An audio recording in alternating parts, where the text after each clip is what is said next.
Now, watch this video about Starbucks. Listen for the answers to these questions. Number 1.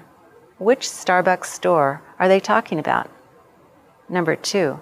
Who started Starbucks? Number 3. What happened in the 1980s? Number 4. How is Starbucks different now?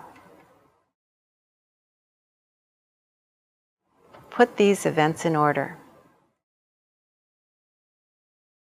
Things changed for Starbucks in the 1980s. Write 2 or 3 differences. For example, before 1987, Starbucks had few stores. Listen as you read the sentences about the history of Starbucks. Notice the vocabulary in bold. Number 1. 3 friends founded Starbucks in 1971. They were the founders. Number 2. At that time, Starbucks didn't sell coffee drinks. Its product line was limited to coffee beans. Number 3. They hired Howard Schultz as their marketing manager when they started to sell coffee beans to local restaurants.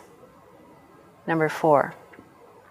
Schultz visited Italy in 1982 and enjoyed the experience of sitting and drinking coffee with friends. He saw an opportunity to create a new type of coffee shop. Number 5. Schultz left Starbucks and started his own company.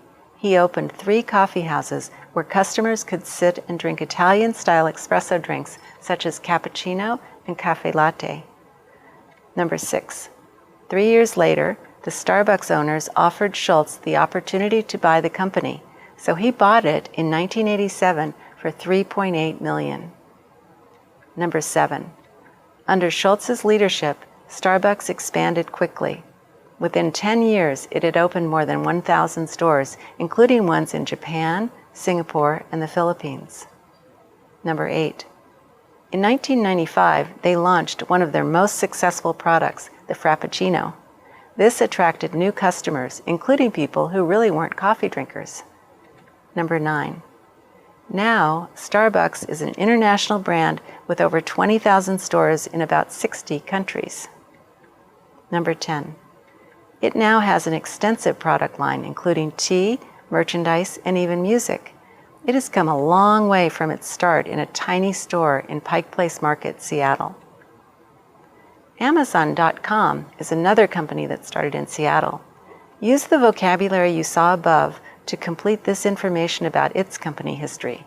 Don't forget to use the past tense for the verbs.